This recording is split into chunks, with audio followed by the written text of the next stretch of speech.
السلام عليكم ورحمة الله وبركاته. نحمده ونصلي على رسوله الكريم. أما بعد، فأعوذ بالله من الشيطان الرجيم. بسم الله الرحمن الرحيم. والذي أرسل رسوله بالهدى ودين الحق ليظهره على الدين كله ولو كره الكافرون. وقال رسول الله صلى الله عليه وسلم: الإسلام يعلو ولا يعلى، أو كما قال عليه الصلاة والسلام. আমরা সবাই একবার দুরূদ শরীফ পড়ি। اللهم صل على محمد وعلى آل محمد كما صليت على إبراهيم وعلى آل إبراهيم إنك حميد مجيد. اللهم بارك على محمد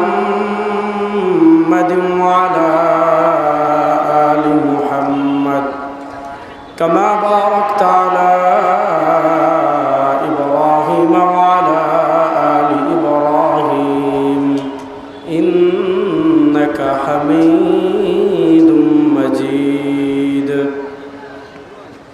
আল্লাহ রব্বুল ইজ্জত ওয়াল জালালের লাখ কোটি শুকরিয়া আদায় করছি।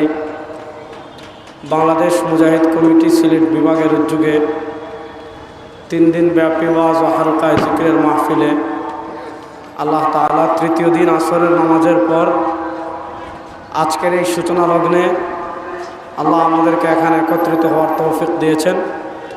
আমরা সবাই একবার আল্লাহ রব্বুল ইজ্জত ওয়াল জালালের দরবারে কালেমাতুশ শুকর আদায় করি। আলহামদুলিল্লাহ। যেহেতু কিছুক্ষণ আগে আজকের এখানে 8 দলীয় মহাসমাবেশ শেষ হয়েছে, আমাদের স্বেচ্ছাসেবকরা এখনও মাঠ প্রস্তুত করছেন। কিছুক্ষণের ভিতর আশা করি মাঠে কার্পেট বিছানো হয়ে যাবে।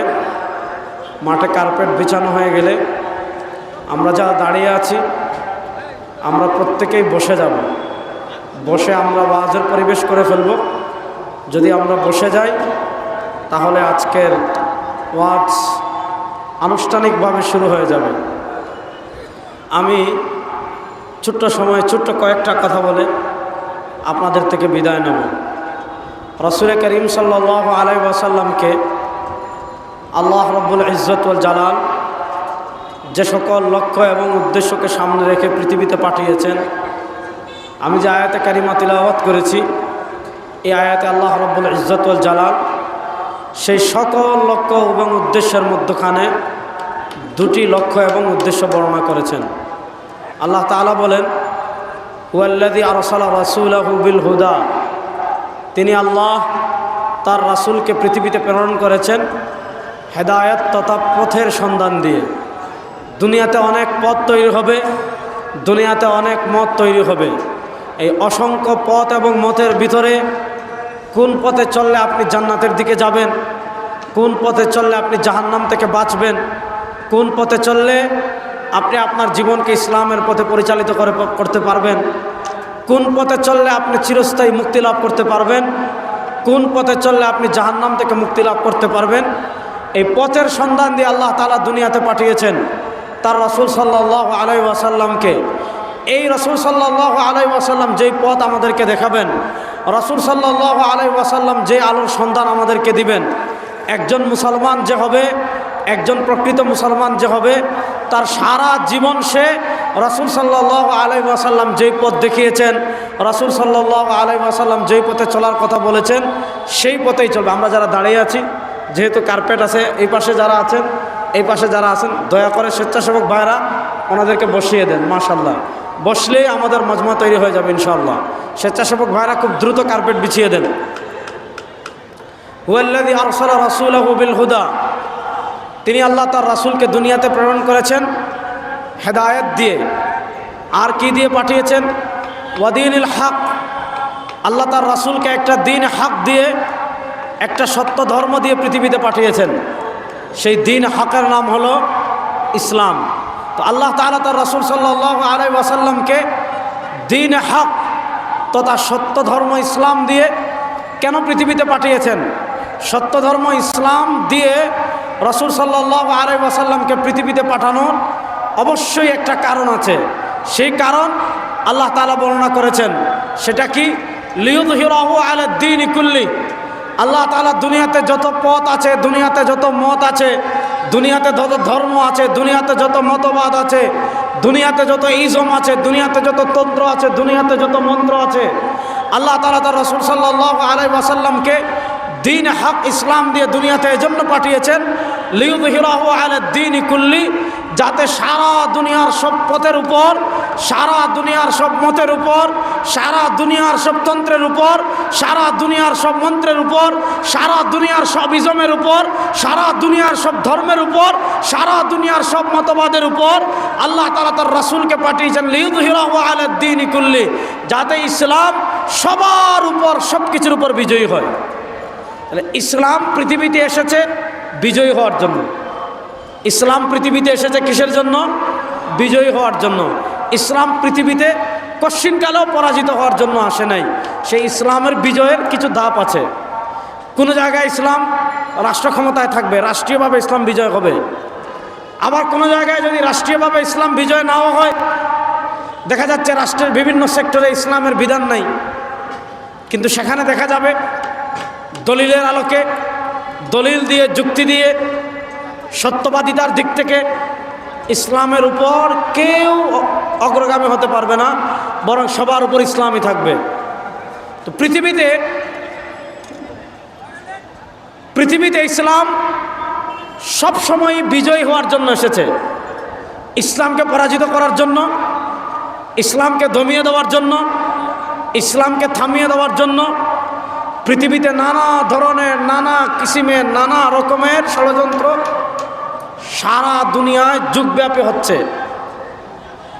পৃথিবীতে ইসলাম মদিনার জীবন থেকে শুরু করে 1924 সাল পর্যন্ত পৃথিবীতে ইসলাম একটা সিস্টেম ছিল।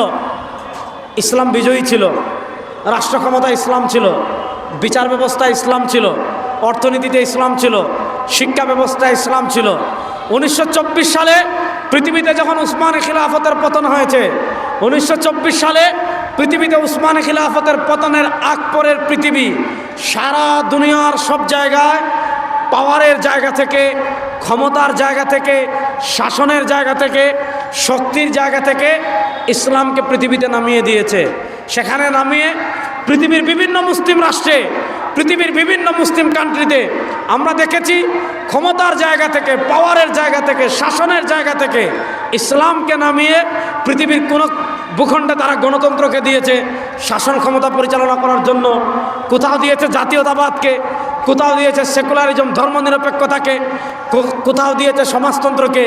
এইভাবে পৃথিবীতে যত মুসলিম ভূখণ্ড আছে, সেই মুসলিম ভূখণ্ডগুলোতে আপনারা দেখেছেন বাংলাদেশে ৭২-এর সংবিধানের মাধ্যমে ধর্মনিরপেক্ষতাকে এস্টাবলিশ করা হয়েছে। আপনারা দেখেন তুরস্কে 1924 সালে কামাল পাশার মাধ্যমে ধর্মনিরপেক্ষতাকে এস্টাবলিশ করা হয়েছে। আরবে মিশরে জামাল আব্দুল নাসেরের মাধ্যমে আরবি জাতীয়তাবাদকে আমদানি করা হয়েছে। আমাদের এখানে বাঙালি জাতীয়তাবাদের নামে ভারতীয় বয়ানকে আমদানি করা হয়েছে।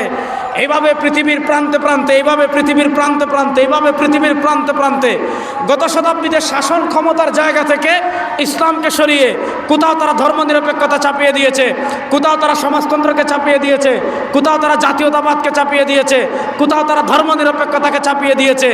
এইভাবে গত শতাব্দীতে ইসলামকে তারা বৃত্তের ভিতর বন্দী করে ফেলেছে, ইসলামকে মসজিদের ভিতর সীমাবদ্ধ করে ফেলেছে, ইসলামকে মাদ্রাসার ভিতর সীমাবদ্ধ করে ফেলেছে, ইসলামকে খানকার ভিতর সীমাবদ্ধ করে ফেলেছে, ইসলামকে ওয়াজ মাহফিলের ভিতর সীমাবদ্ধ করে ফেলেছে। আর পাওয়ারের জায়গায়, ক্ষমতার জায়গায়, শাসনের জায়গায় তারা নানা তন্ত্রমন্ত্র আমাদের উপর চাপিয়ে দিয়েছে। এই গত 100 বছর থেকে সারা পৃথিবীতে ইসলাম ছিল দুর্বল, সারা পৃথিবীতে ইসলাম শাসনের জায়গায় ছিল না, সারা পৃথিবীতে ইসলাম পাওয়ারের জায়গায় ছিল না। ইনশাআল্লাহ 2021 সাল থেকে পৃথিবীর বাতাস উল্টা দিকে বওয়া শুরু হয়েছে। ইনশাআল্লাহ এই শতাব্দীতে সারা পৃথিবীতে ইসলাম আবার যতগুলো মুসলিম ভূখণ্ড আছে, যতগুলো মুসলিম কান্ট্রি আছে, যতগুলো মুসলিম রাষ্ট্র আছে, সব রাষ্ট্রে, সব জায়গায় ইসলাম ইনশাআল্লাহ বিজয়ের জায়গায় আসবে। আপনারা সেই বিজয় ইসলাম হোক, সেই বিজয়ের জায়গায়, পাওয়ারের জায়গায়, ক্ষমতার জায়গায় ইসলাম আসুক, এই দাবির সাথে আপনারা একমত আছেন না নাই? ইসলাম বিজয়ের জায়গায় আসুক, এই দাবির সাথে আপনারা একমত আছেন না নাই? সুতরাং আজকে এখানে বাংলাদেশের শীর্ষ ইসলামী রাজনীতিবিদগণ আজকের এই ঐতিহাসিক সিলেট আলিয়া মাঠে তারা একত্রিত হয়েছিলেন। একত্রিত হয়ে এই পুণ্যভূমি সিলেটের শাহজালাল মুজাররদ ইয়ামানী রাহিমাহুল্লাহ আমাদের যে পাশে ঘুমিয়ে আছেন, সেইখান থেকে পুণ্যভূমি সিলেটের মানুষের কাছে স্পষ্ট মেসেজ দিয়েছেন, এই বাংলাদেশ 54 বছর গণতন্ত্র দেখেছে, এই বাংলাদেশ 54 বছর জাতীয়তাবাদ দেখেছে, এই বাংলাদেশ 54 বছর ধর্মনিরপেক্ষতা দেখেছে, এই বাংলাদেশ 54 বছর সমাজতন্ত্র দেখেছে। এই সকল তন্ত্রমন্ত্রের খেলা বাংলাদেশে শেষ হয়ে গিয়েছে। এই সিলেটের শাহজালাল মুজাররদ ইয়ামানী গোলগোবিন্দকে পরাজিত করে ইসলামের পতাকাকে উড্ডীন করেছেন। আপনারা আবার প্রস্তুতি নেন, 54 বছর পর সব তন্ত্রমন্ত্রকে পায়ের তলায় পিষ্ট করে সিলেট থেকে ইসলামের বিজয় শুরু হবে, কোরআনের বিজয় শুরু হবে ইনশাআল্লাহ। আপনারা প্রস্তুত আছেন তো সবাই ইনশাআল্লাহ? সিলেট থেকে কোরআনের বিজয় হোক, ইসলামের বিজয়ের সূচনা হোক। আপনারা প্রস্তুত আছেন তো ইনশাআল্লাহ? আপনাদের থেকে দোয়া নিয়ে যাচ্ছি। আগামীকাল সিলেট আলিয়া মাঠ বাদ মাগরিব আল্লাহ তৌফিক দিলে আবার আসবো, আপনাদের সাথে আবার দেখা হবে। আল্লাহ তাআলা আপনাদের সবাইকে ভালো রাখুক, সুস্থ রাখুক। এখানে আজকে বাংলাদেশের অনেক বড় বড় ওলামা একরাম আসবেন। আমাদের ইসলামী আন্দোলনের প্রেসিডিয়াম সদস্য এবং আমাদের মরহুম পীর সাহেব চরমনাই রহমতুল্লাহর সুযোগ্য সাহেবজাদা হযরত মাওলানা মুসাদ্দিক বিল্লাল মাদানী সাহেব আছেন। আমাদের চেয়ারম্যান সাহেব সৈয়দ ইসহাক মোহাম্মদ আবুল খায়ের সাহেব আছেন। আরও বড় বড় ওলামা একরাম আসবেন, তারা সকলেই বয়ান পেশ করবেন। মাগরিবের নামাজের পর আমরা সাথে সাথে জমে জমে বসে যাব।